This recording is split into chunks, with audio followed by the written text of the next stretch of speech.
A new report by HEAL, the Health and Environment Alliance, says that although fossil fuel combustion causes deadly air pollution and climate change, virtually all governments spend vast sums of public money, their citizens' taxes, on supporting the oil, gas, and coal industry and fossil fuel energy production, which is insane because every year the air pollution from mostly fossil fuel is responsible for about 6.5 million deaths worldwide. In China, it's at like 1.6 million. And this report shows not only how bad internal combustion engine is and fossil fuels and what they do, but also how our tax dollars go to subsidize the oil and the coal industry.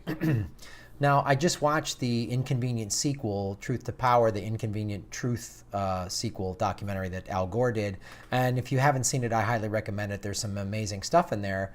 And it's showing, as I've talked about, how China realized this. The mayor of Beijing was like, this city's unlivable. I've been to Beijing. The smog there's pretty bad. And the Chinese government just said, boom, we're doing this. We're changing. We're gonna lead the world in wind turbines and solar panels. And there's a lot of positive stuff in that movie. There's obviously some very frightening and scary stuff, as we've talked about on this show, but there's some very positive stuff happening, and how solar energy production in a lot of countries, even little small towns in America. In the movie, they went to this small little town in Texas and the mayor's like, look, I'm a conservative. This is a red town in a red county in a red state. But we realized that being a completely sustainable city, they're like 90% renewable, the city's power, saves our residents money, and it just makes sense financially. And it's just that's the kind of common sense things that we need. Again, I highly recommend the movie. This article that I'm talking about with this report is in a link from truthdig.com, which I'll put below. The HEAL cites a 2015 report by the UK-based think tank, the Overseas Development Institute, ODI, which finds that G20 country government support to fossil fuel production marries bad economics with potentially disastrous consequences for climate change. So that's what's really, again, another thing, as we talk about pay attention and everything starts locally, find out where your local tax dollars are going, and also your representatives on the state and federal level. Why are our tax dollars subsidizing the oil industry? Why is that happening?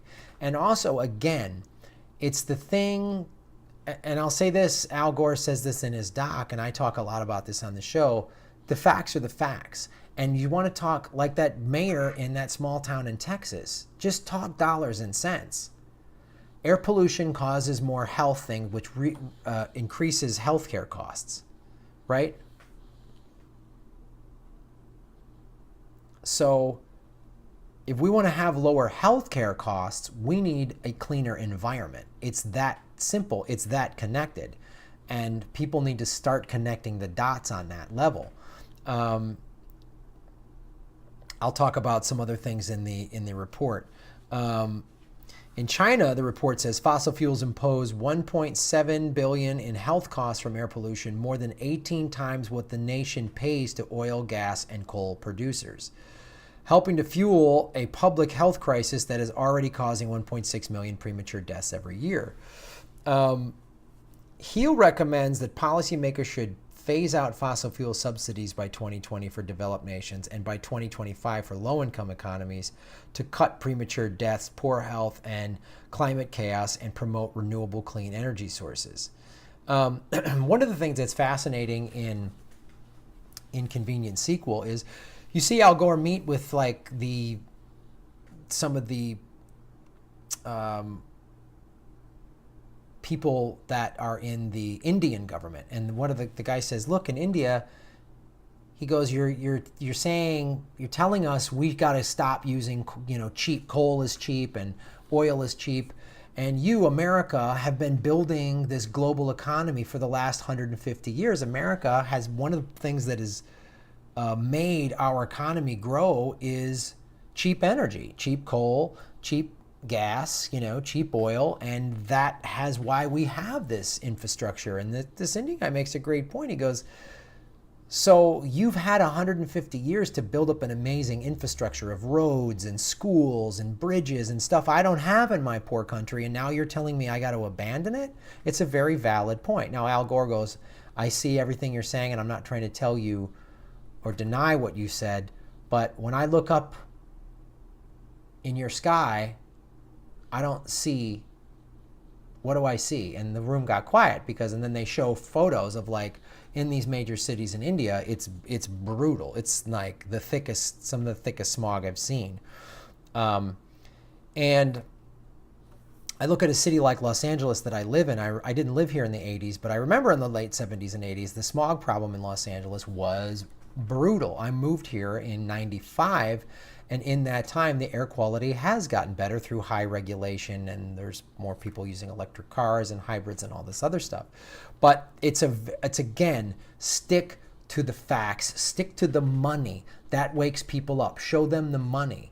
All these fuel subsidies, these tax subsidies we're giving the oil companies is actually costing us more money on the healthcare end of it.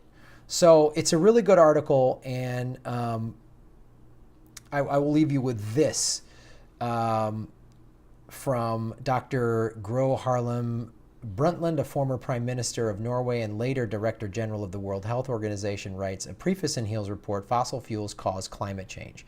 The temperature increases and extreme weather events associated with climate change have direct impacts on the health and well-being of people all over the world. As a result, the Lancet Commission on Health and Climate Change, the United Nations Sustainable Development Goals, and the WHO all recommend the elimination of fossil fuel subsidies to protect human health. Ultimately, fossil fuel subsidies pay the polluter instead of making the polluter pay. Absolutely. Get rid of fossil fuel subsidies and really tax them. They should be paying all of these fines. That's how it needs to go. More reason to bail the Democratic Party and back real progressives, because if we don't fix the environment, it's over. And I don't think people realize that. And I think some people hear this information and they just bail. I'm going to bail. I don't want to pay attention. I'm going to just get drunk and play video games and watch sports and the Kardashians and whatever the fuck else, and don't want to deal with this. I want to deal with this. I want to help being part of the solution.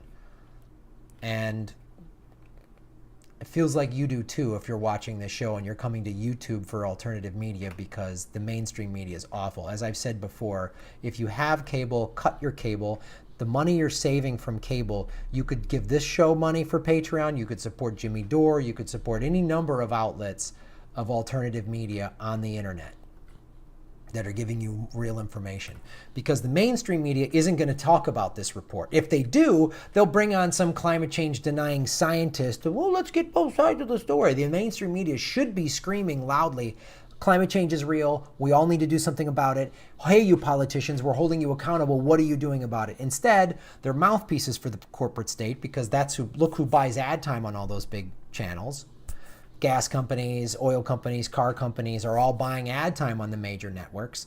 So they have to just feed in just a hint of skepticism. All you need is this much skepticism, because once everybody agrees climate change is here, it's real, it's happening, then we pivot away from fossil fuels and we pivot to a solution. And the fossil fuel industry knows this, and they're panicked and scared, and this Trump administration is their last ditch effort, because the rest of the world is starting to just say no. China's saying no. India's saying no to electric cars. To gas cars. They're saying, the UK has said they're going to abandon gas cars and go to alternative fuel cars by 2040 or something like that. So it's happening. We got to be loud about it, and we got to not back down. This is the kind of peaceful resistance I'm talking about. Don't back down on climate change on any level, and get people to wake up and show them the dollars. Show them the money. People will listen to that. Patreon link is below. Like and subscribe. Share on your social media. Thank you so much. You guys are going to help make Gotham great again.